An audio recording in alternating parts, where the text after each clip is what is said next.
Either fellas. Alright, so the winter is upon us. It is cold and you have to get warm somehow. Typically for that we use a furnace. And those come in all shapes and sizes. Those can be made from steel, iron, stone. You got potbelly stoves. Now the latter is a pretty well-known type of stove. It's usually round. It doesn't require putting in a whole lot of firewood. It'd be made from either steel or iron. It heats up quickly and produces a lot of heat quickly. As for how to make one of those work more effectively, well, obviously you'd add a bit of extra oxygen into the mix. I mean air.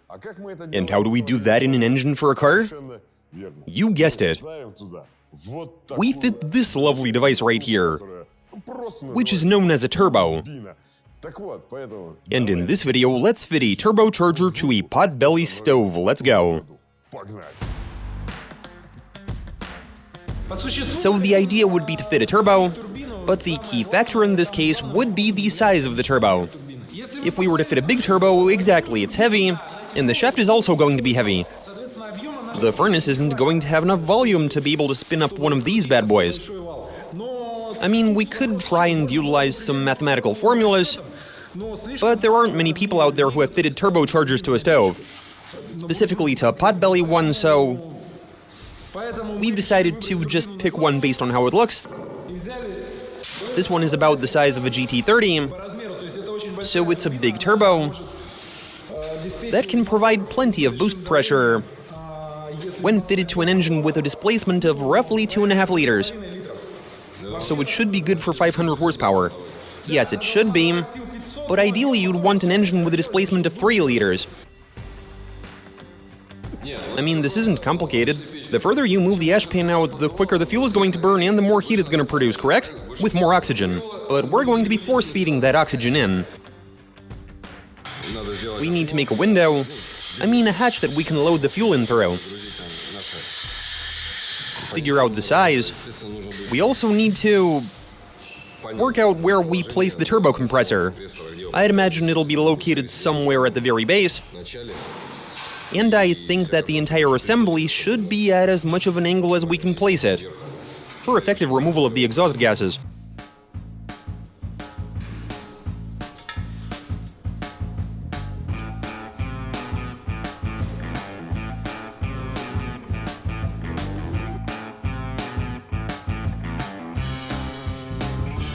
I can already see... is it supposed to move or will it be stationary? We want for it to move on its own, thanks to jet propulsion.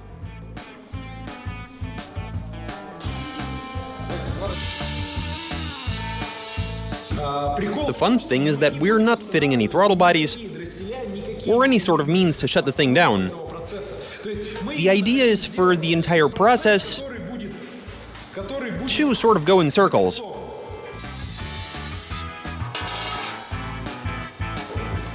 So no system to control it. If anything, we'll just add a bit of liquid fuel, and that's it.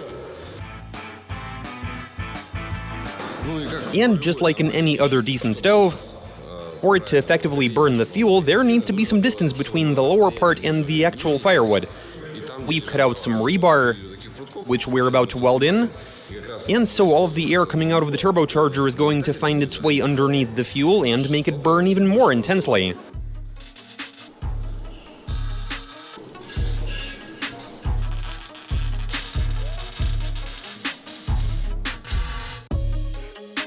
So we've prepared the inner workings. Next up, we need to fabricate a very well-sealed door. One that wouldn't allow any pressurized gases or heat to pass through or around it. After that, we start working on an exhaust system, as well as an intake.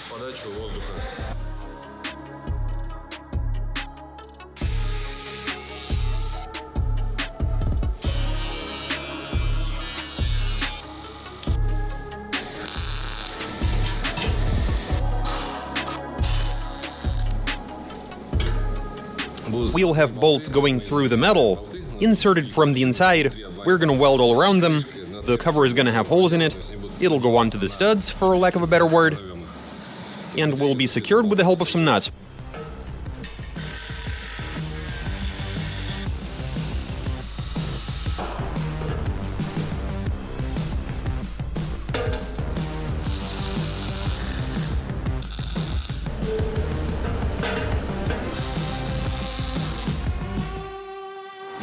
We have gotten to the stage where we start making the intake.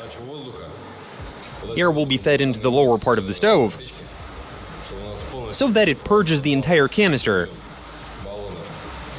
Now we just need to take some pipe, cut it up into little segments, make a smooth transition, and connect this to this with the help of some pipe. The air comes into here, in here it is compressed and then fed into here. This is going to be the exhaust. The exhaust system is complete.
This is what the finished turbo stove looks like.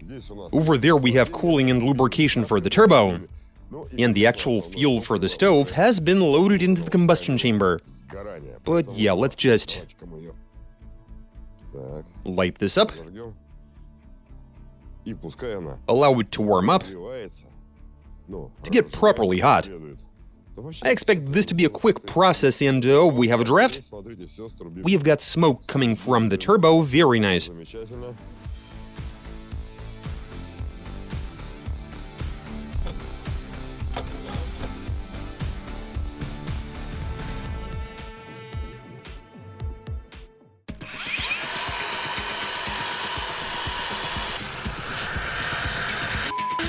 So here's the situation.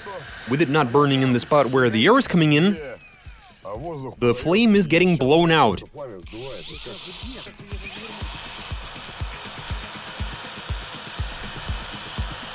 Yeah, it's getting blown that way. We should have fitted a fuel injector. Yeah, having a fuel injector in this spot wouldn't have hurt. But then who's stopping us from fitting one?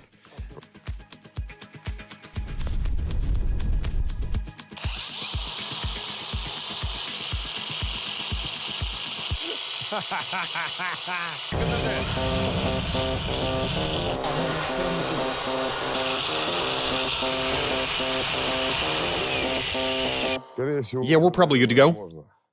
Let's pour some of the liquid onto here. The turbo's on fire! Your pants are on fire. Easy now.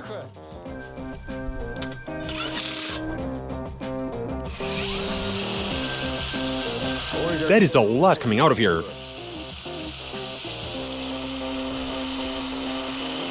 You see how it's flying out?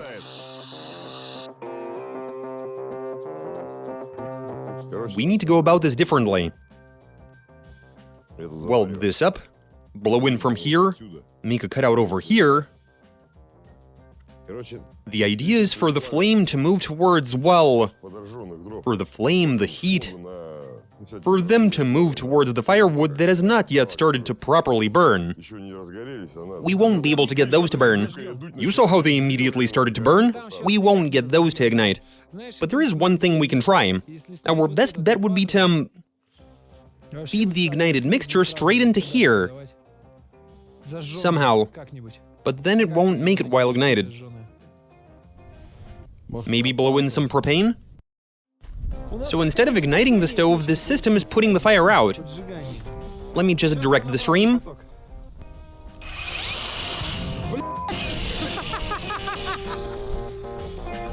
I've fallen. Help me, please. Screw this guy. Now everything's on fire. I poured it onto the stove, not into it.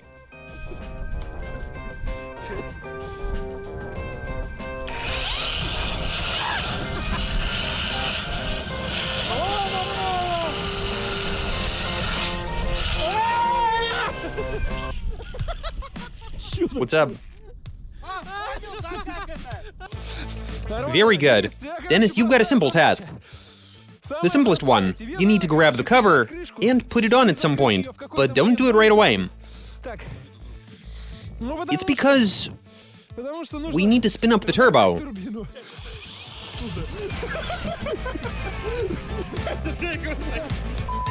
We're about to. Ain't working.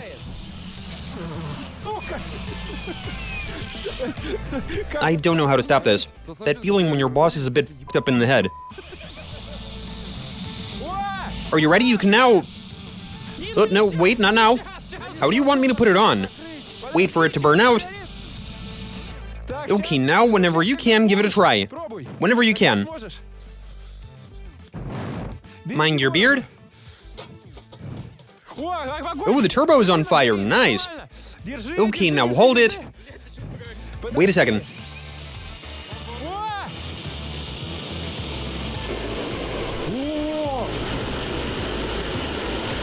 Cyril, if you could only see what we're seeing. Look at that. Oh, here we go, look. F***ing hell.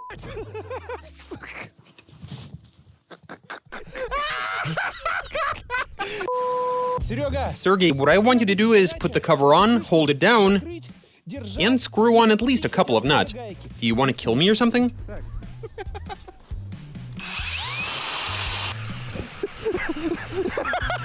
Almost.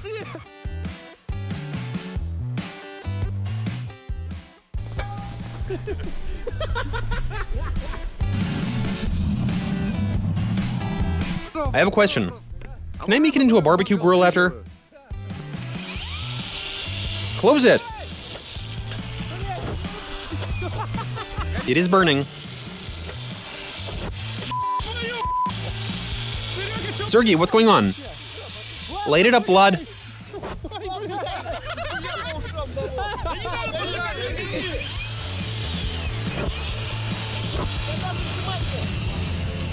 Press down on it. It's backfiring.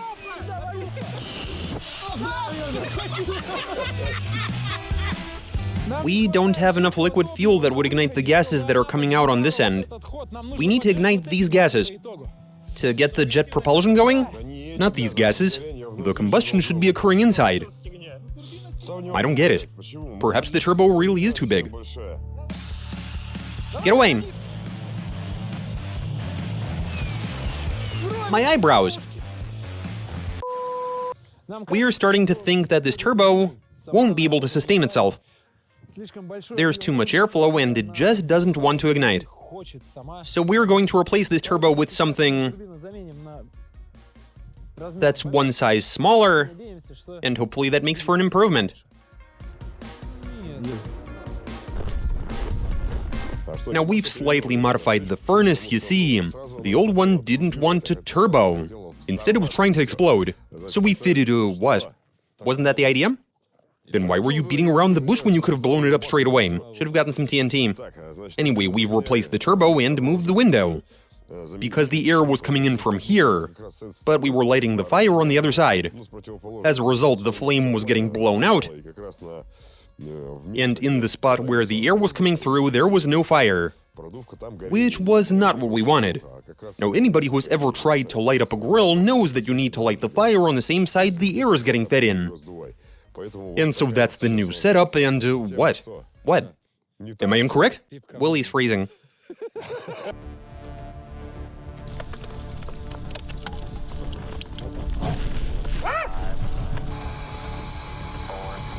Burning pretty well, actually.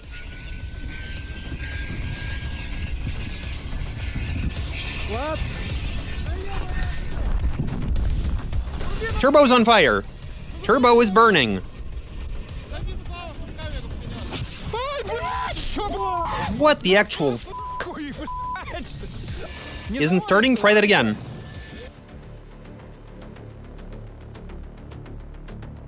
Mission log 2050-01. The entire population is under sleep. Oxygen levels are normal. Let's go. Light it.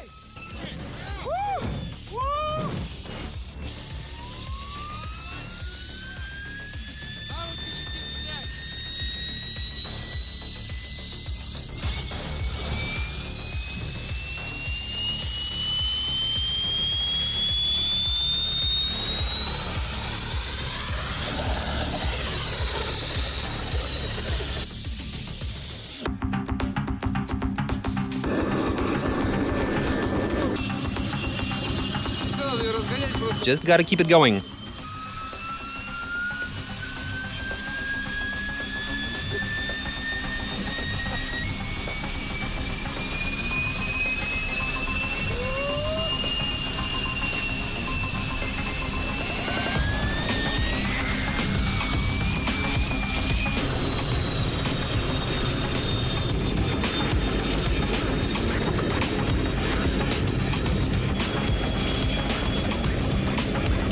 There we go, come on. Look at this. I'd imagine you can't hear me, but that is some intense whistling. We gave this a try, had some fun, and this works. I mean, saying it works is a bit of a stretch, because sometimes it can sustain itself, sometimes it can't. But it is hard to get the right air-fuel mixture going, to be honest. Okay, here we go. And as soon as, okay, you need to spin it up. And that's all because of, yam. We're losing pressure from underneath the cover, which is not good. A serious drawback here is massive fuel consumption. This just goes through firewood at an alarming rate. But this thing worked, it's all good. We had a bit of fun, and we made an episode for you guys. And so that's our little New Year's bonfire. And of course, I'd like to wish you guys a Happy New Year. Catch you later.